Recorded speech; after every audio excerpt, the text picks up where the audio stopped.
Welcome to Shiny New Clients, the marketing podcast that helps you attract shiny new clients to your business. We'll talk about social media, what makes people buy, how to go viral, and marketing psychology, all in 20 minutes or less. Whether you're a coach, a stylist, or a wedding planner, if you've got a service-based business to sell, this is the show you need to fill your calendar. I'm Jenna Warriner, your new marketing coach, and this is Shiny New Clients.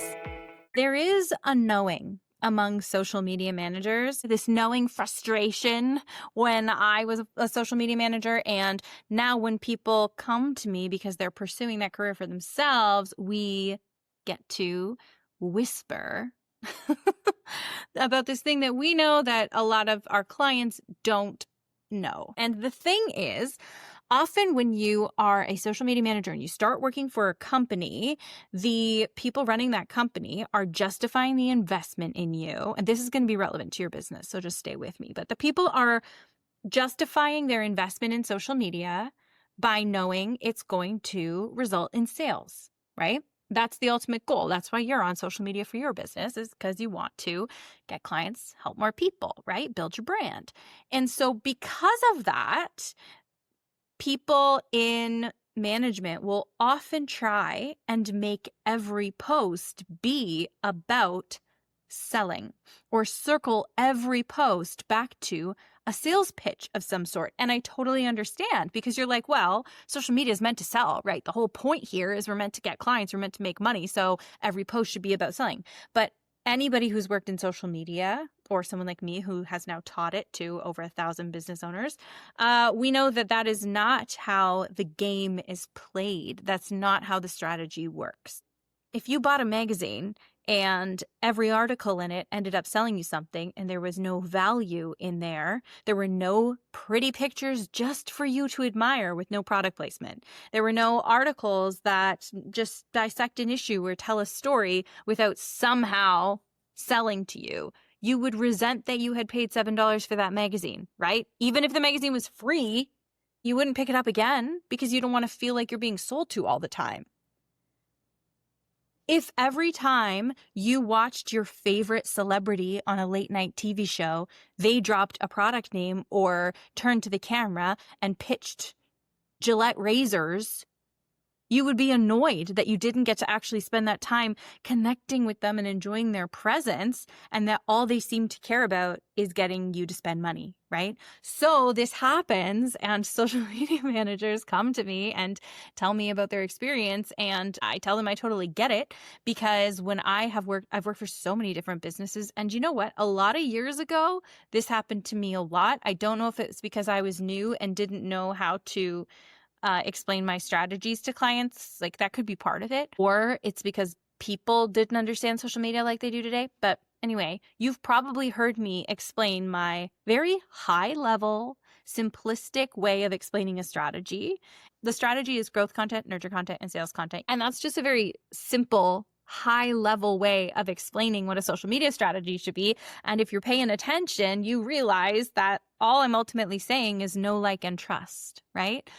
You know what? Actually, this is interesting. Someone came to me recently, a business owner, and they were like, I'm so confused because I worked with one coach and they said I need to do know, like, and trust. And then I worked with another coach who said I needed top of funnel, middle funnel, bottom funnel. And then I worked with you when you say growth, nurture, sell. And I'm like, here's the thing. Those are all right. We're just giving you a high level overview of what a strategy is, but those are all right. And then it's up to you to find somebody to work with who's going to show you how to implement that for your business with all the nuts and bolts and all the marketing psychology and all the puzzle pieces.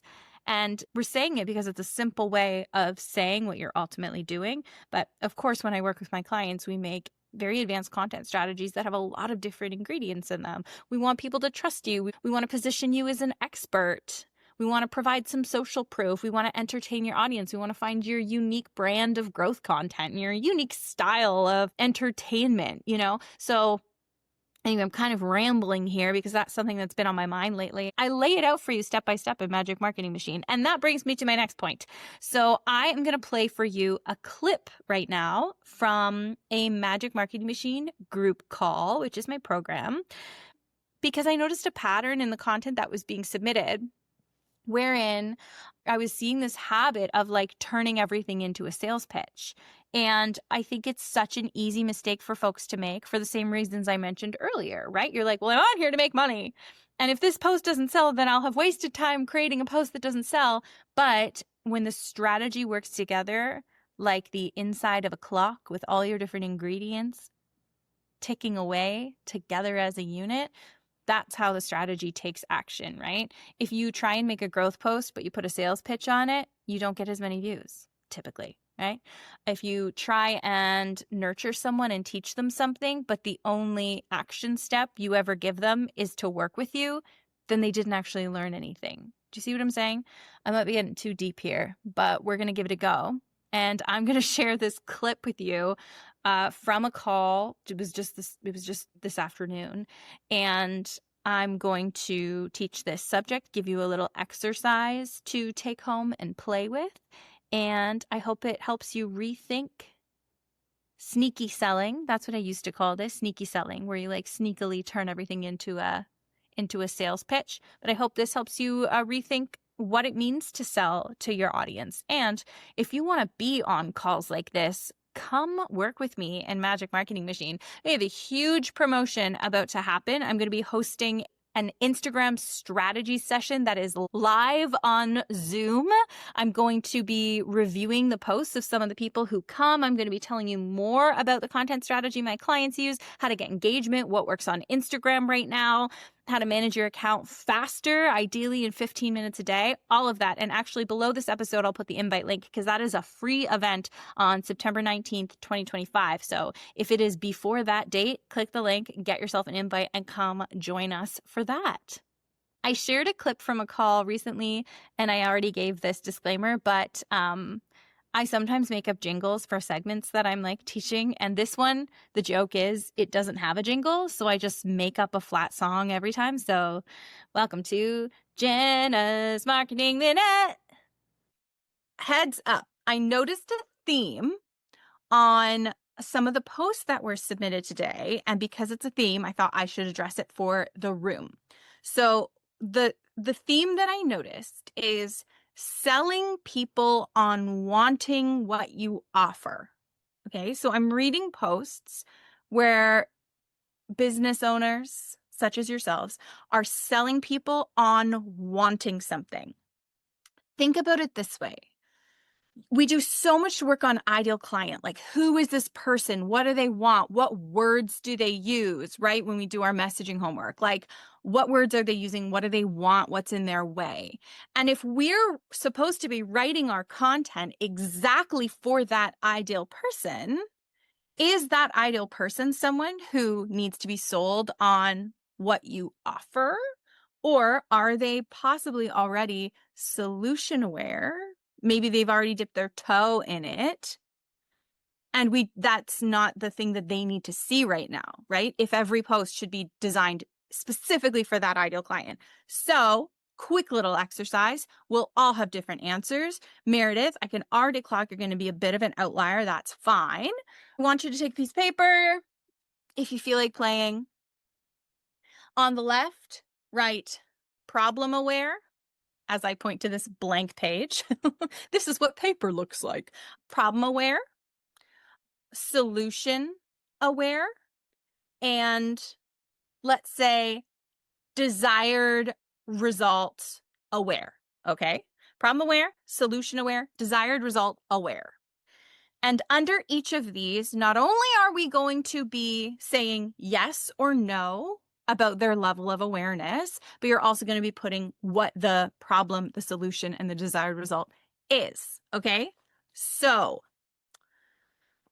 I'll go first. And I haven't done this exercise for myself. It was a shower thought, to be perfectly honest, when I was thinking about the best way to possibly address this morning. So problem and are they aware? So the problem my clients are experiencing, they're posting a bunch of stuff and it's not getting them clients.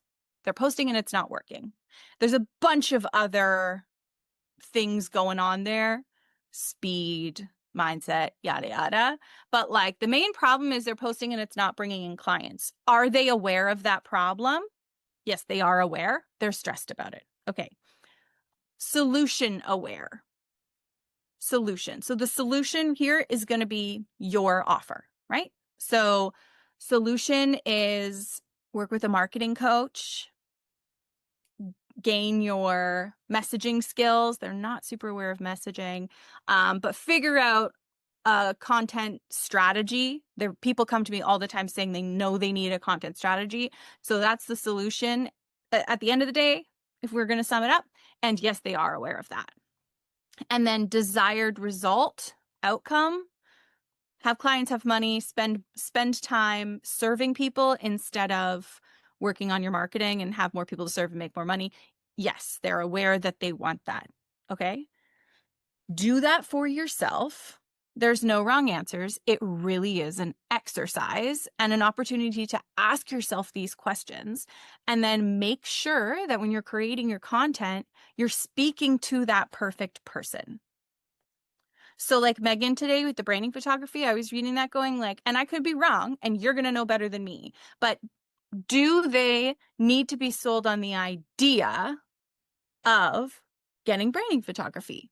Okay, cool. If we know that about them, let's lean into that. Or is your ideal client someone who knows they need a branding photographer already? They already have this problem, right? The problem is their pictures stink. They're embarrassed to show people their pictures. Like they're already aware of that problem and they already know the solution is to get new photos. If that's the person, okay, well, what do they need to hear? Right? Not to be sold on getting branding photos, but there's something else they need to hear to be moved along the next step. If we're not using our sales content to convince someone they need us, what might be the purpose of it? What should we lean into instead in that sales content? If the job isn't to convince them they need this service because they already know they need the service, then what should the sales content do? I see thinking faces. I see typing faces. Now is the time to get the service. Yep. Now is the time. Tell them why they should choose now and what they get out of choosing now. Sometimes it's going to be a logic deadline. Like we've got a launch coming up in September. And I think it was Marissa was like, let's be real with the way that people's lives go. If they don't do it now in September, they're not doing it until January, right? We're into the fall season and then we're in the holiday season and then it's the new year, new me. So that's a good logic deadline. Could also be something that you create, like a discount, a promo, a bonus. Tell them that they're ready for it. Yes. Helping people recognize that they're ready for it. Helping people qualify themselves as the perfect customer. I don't know. Is that for me? What if I'm not good enough? What if I'm not smart enough? What if I'm not capable enough? Stay front of mind 100%. So sometimes if we post a sales post and it doesn't convert, somebody who saw it this time is going to pounce next time. So staying front of mind and making people offer aware, huge value to that. And that's also why we just post it, right? Just post the thing. If it doesn't work, fine. It still has so much value. Make them choose you. Yeah. Why are you different than other people? How are you different than your competitors? How are you better? How are you best suited? Kendall, for the experiment, you said you're not sure what to write. Are we writing where we think our ideal client is? Yes. And once you get to the messaging section of MMM, then you're going to know. You're not going to be guessing anymore. You're going to know where they are. And then you can fill in that info. It's always a bit of a dance at first. Show them the desired results. That's what I really wanted to hear, the results. Right? Result, transformation, outcome. How's my life different than it was before they were here, but now they're here. Case studies are a great example of how to do this in a sales post. Like, hey, look how possible this is for you. Look at this amazing outcome. Look at this amazing result that you could be living, right? It's kind of tricky to wrap your head around. And especially if you find that you have a hard time with nurture content and you're always turning a nurture post into a sales post, then definitely challenge yourself to this exercise. If you get stressed, just write it down, put it away. These are answers that we're trying to think of for ourselves all the time, and you're never going to stop no matter how big your business goes, returning to questions like these. Okay. So you don't need to have the answer by the time you go to bed. It's a practice. That is that. If you have questions, please comment them. Please come join Content Kate in the comments. Content Kate, thank you for all of your comments. You sweetie, love seeing your name pop up there. But seriously, if you have questions, I know that this topic was a little bit deep, and I want to make sure that you understand it if this is something you want to start applying in your sales content. So comment your questions. I can respond. You can always DM me on Instagram. I'm at Jenna's page with an I. And hopefully I will see you on September 19th at the free Instagram strategy session.